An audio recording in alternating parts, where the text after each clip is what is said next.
যেখানে আল্লাহ নবী পৃথিবীর বিখ্যাত একজন মহামানব আল্লাহ নবী যেখানে দাঁড়িয়েছে সেই জায়গাটা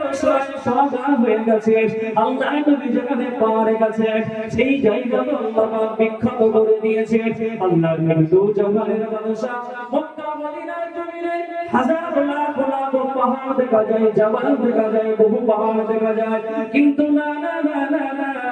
আল্লাহ নবী সাল্লাল্লাহু আলাইহি ওয়াসাল্লাম দয়ার নবী মায়া নবী আমার জমিনে মালাইকা ওই জাবাল পাহাড়ে আল্লাহ নবী উঠেছিলেন আল্লাহ জাবালের নবীকে কোরআন পাঠিয়েছিলেন আল্লাহ নবী উঠেছিলেন বলে ওই জাবালের নূরটাকে আল্লাহ ধন্য করে দিয়ে পৃথিবীর মানুষের কাছে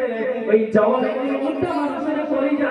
কলিজায় বদ্ধ করে দিয়েছে আল্লাহ নবী তাইফের জমিনে গেলেন মার খাওয়ার পরে আল্লাহ নবী ইসলাম নবী তাইফে যাওয়ার জন্য তাইফটাকে আল্লাহ বিখ্যাত করে দিলেন আল্লাহ নবী সাল্লাল্লাহু আলাইহি ওয়াসাল্লাম বদর মেরান করে গেলেন বলে ওই জাবালে মালাইকা পাহাড়টা বালির পাহাড় দেখা যায় ওই পাহাড়টাকে আল্লাহ বিখ্যাত করে দিলেন আল্লাহ নবী দু জাহানের বাদশা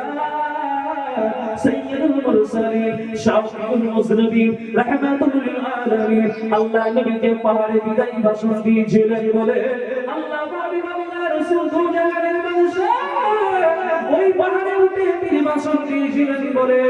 আল্লাহ পাক রব্বুল আলামিনের হাবিবের কদমের শিলায় ওই পাহাড়টাকে আল্লাহ পাক বিদাই ভাষণের জায়গা মাসের ময়দানের জায়গাটা আল্লাহ পৃথিবীর বিখ্যাত করে দিয়েছিলেন আল্লাহ নবী দু জাহানের বাদশা যে জায়গাতে তসলিম রেখেছেন সেই জায়গাটা তো বিখ্যাত হয়ে গিয়েছিলেন আল্লাহ নবী মিম্বার শরীফে তিনি ওই মিম্বার শরীফ মদিনা মসজিদে নববী শরীফের সংরক্ষিত করা আছে ওই মিম্বার শরীফে যখন নবী ভাষণ দিচ্ছেন সাহাবায়ে কেরামরা বললেন ইয়া রাসূলুল্লাহ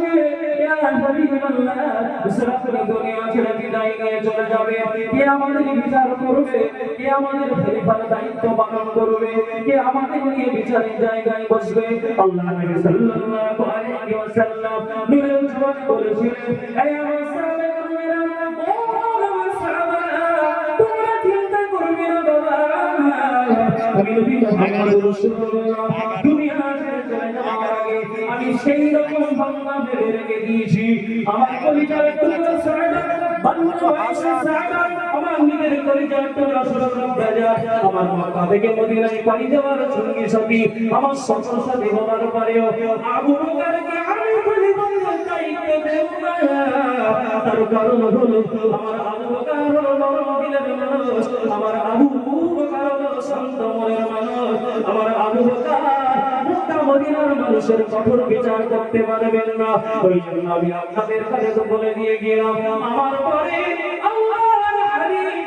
নবীর ইন্তিকালের পরে এই মসজিদে নববী শরীফে মিম্বরে দাঁড়িয়ে যিনি ভাষণ দেবেন যিনি রাষ্ট্র শাসন করবেন যিনি খলিফাদের দায়িত্ব পালন করবেন অন্য কেউ নয় সেটা হবে আমিরুল মুমিনিন খলিফাতুল মুসলিমিন ইসলামের দ্বিতীয় খলিফা হযরত ওমর ফারুক রাদিয়াল্লাহু তাআলা আনহু